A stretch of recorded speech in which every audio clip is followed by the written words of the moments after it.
S&P 500而家企穩喺5500點，睇嚟個底已經見到啦。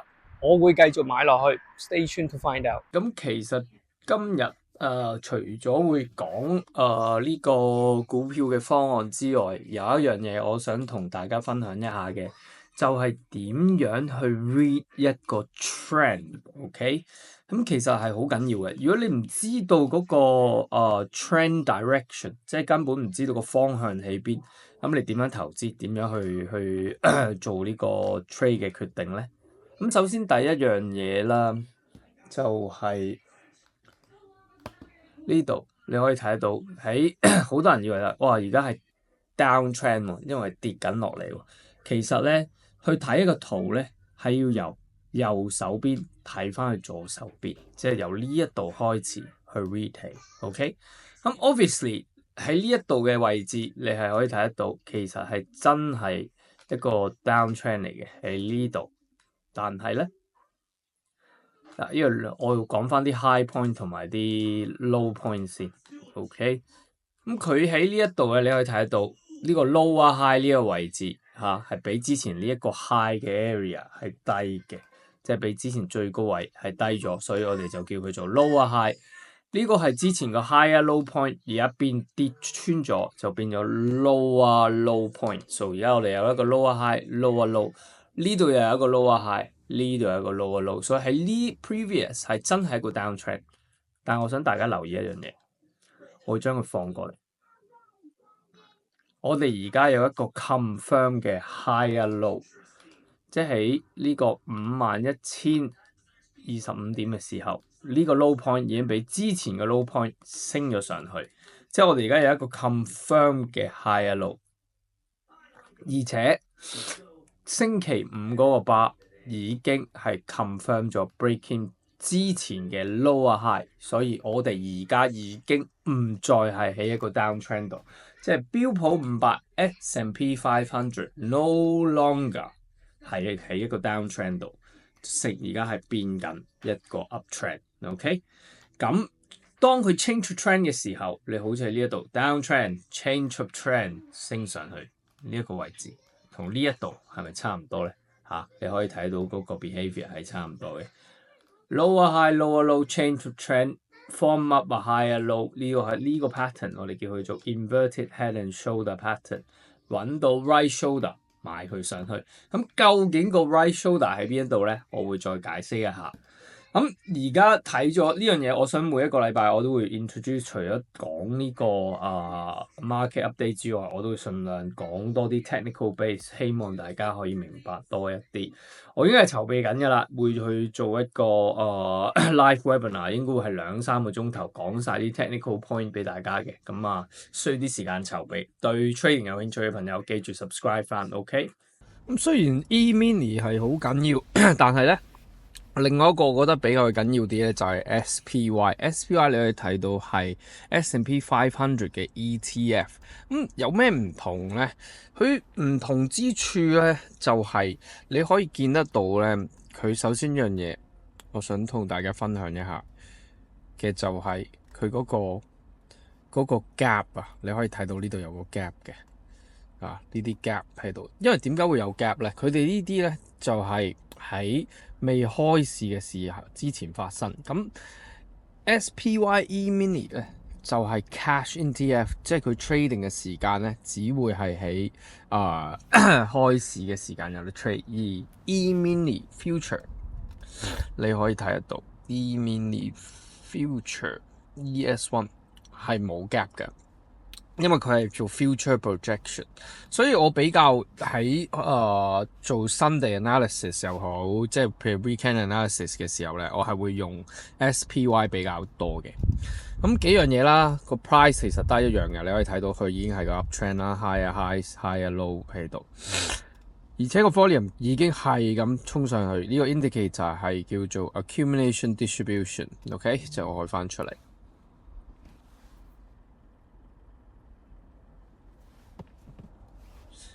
佢個 accumulation distribution 呢度呢個 indicator 係 measure buying and selling volume。另外一個我用嘅就係 advanced decline line 藍線下低，兩條線你都可以下低睇得到。volume 升 ，advancing 繼續升，即係大部分嘅 stock 都係有人買嘅，而 volume 非常之 healthy，OK，已經去到去高峰嘅地點啦。So pullback 去翻呢個540-550呢個位，即係 S&P 500呢個位，我會用翻 IG 個 chart 啦，因為我trade 係會用 IG 嗰度落飛啦。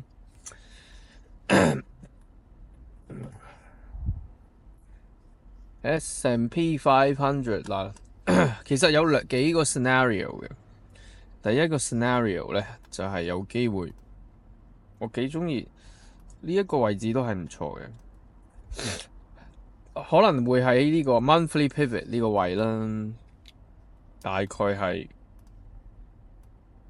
5400呢個位置揾到 support，我就會買到佢上去到5800呢個位。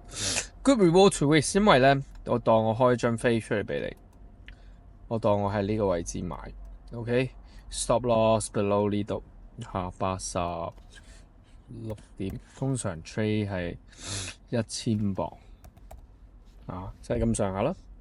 target 去呢個位置唔出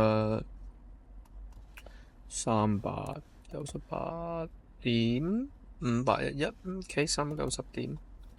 係咯，咁上下，你可以睇到去贏咧，有張飛贏係人4倍 ，OK， 贏呢個4000磅，用1000磅嘅本去做。咁當然我開呢個webinar 嘅時候，我會教識大家點樣用呢個方法去做，但係係高風險㗎。我呢個係200倍槓桿嘅風險嚟去做呢一張飛嘅 ，OK， 咁。睇完 SPY 我都仲會睇翻呢樣嘢好緊要嘅，就係我成日都講叫做 market correlation， 即係我要睇翻 Nasdaq 係咪一樣做緊同一樣嘢咧，或者比較好啲咧 ？Arguable 係比較升得勁啲嘅，即係比 S&P 升得勁啲，咁其實係一件好事，因為 Nasdaq 大部分係 growth stock 嘅意思即係 technology stock 啊，比較大風險啲嘅。咁見到佢個升勢比 S&P 500勁。即係代表啲人 take 風險嗰個程度高咗 ，which is good. People want to risk on. Okay, so for me, I want to buy as well. 不過睇埋 Dow Jones 先 ，Dow Jones 亦都同不過冇S&P 同埋呢個Nasdaq 咁犀利。However, still make change of trend. Okay， 我都係會覺得佢升到430呢一度。咁去翻IG 個 chart 嗰度睇啦，其實即係 multiple area， I'm looking 嘅喺呢個Nasdaq 嗰度。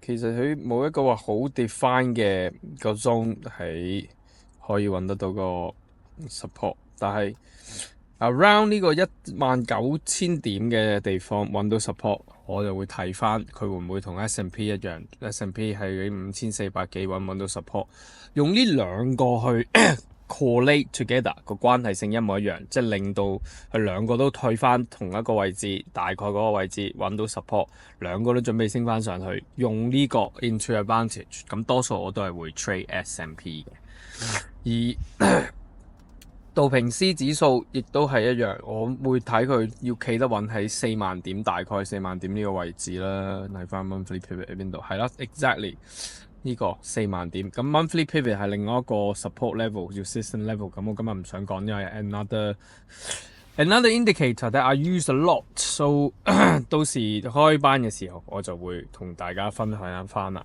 嚇。其實好簡單，最重要係 S&P。去翻呢一個位置，大家都知道我喺呢度買咗一次上去，然後走咗嘅，我就會 drop down 去到 1 hour， 佢究竟5500、5400呢個咁嘅位置會唔會做咗一個 pattern， 好似呢個咁嘅 pattern 一樣？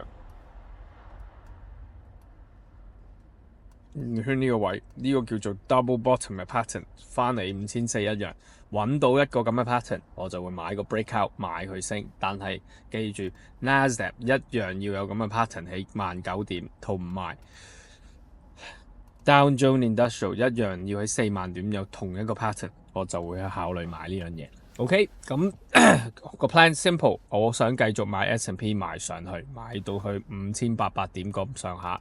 如果大家有咩問題，隨時留翻個 comment 俾我。如果對 trading 有興趣嘅朋友，記住 subscribe 翻去我哋嘅 channel 度。Thank you so much for watching。